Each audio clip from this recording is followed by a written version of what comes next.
مثلا صاحبنا السي الخميني اللي كفروا المغرب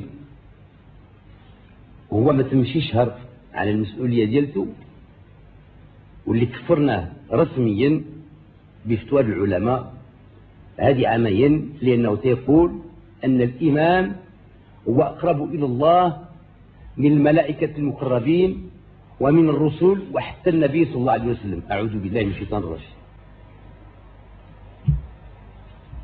وحجج ما أقول هنا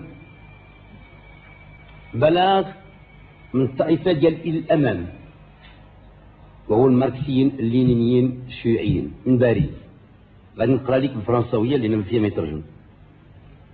الأمام réclame la révision fondamentale des opérations économiques et politiques qui ont conduit le pays à la catastrophe, ainsi que l'arrêt immédiat de la guerre au Sahara occidental, qui oppose depuis 7 ans les troupes marocaines et les combattants du Polisario, partisans de l'indépendance de l'ancienne colonie espagnole.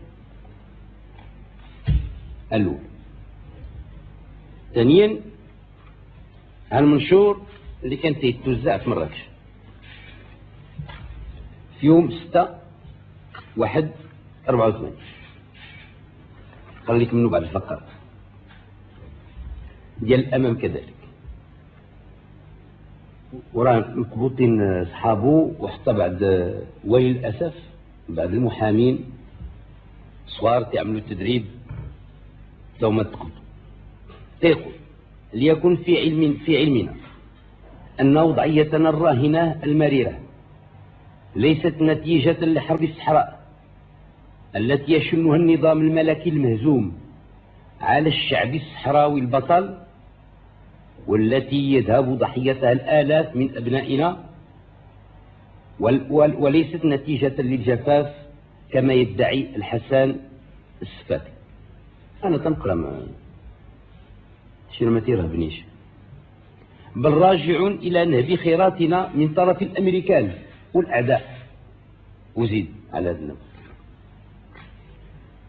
وها إيران هذه قتل هنا تيضر الفلوس بابي كلاسي والصور ملونة. صاحبنا الخميني تبدأ في هذه الأيام المصيرية التي يمر بها العالم الإسلامي، حيث يعيش مخاضا صعبة، يجتمع أناس يدعون تمثيل الشعوب الإسلامية ويطلقون على جمعهم هذا مؤتمر القمة الإسلامي، والأجدر أن يسمى قمة التآمر الجاهلي. هؤلاء هم الحكام المتسلطين على رقاب شعوبنا الإسلامية، والذي لا يكاد ينجو واحد منهم من ارتباطه بالعمالة لأحد الشيطانين الأكبرين أمريكا وروسيا. وزيد على هذا الناج في الصفحة الأولى والثانية. إذن النتيجة نتاع هادشي كله، النتيجة نتاع هادشي كله أن أولا هذه عمليات خارجية أجنبية حاولت أنها تعمل اضطرابات في هذا البلد. وإلى هنا نكون قد انتهينا من موضوع اليوم، ونتمنى اشتراككم في قناتنا ليصلكم جديد مواضيعنا. دمتم في رعاية الله وحفظه.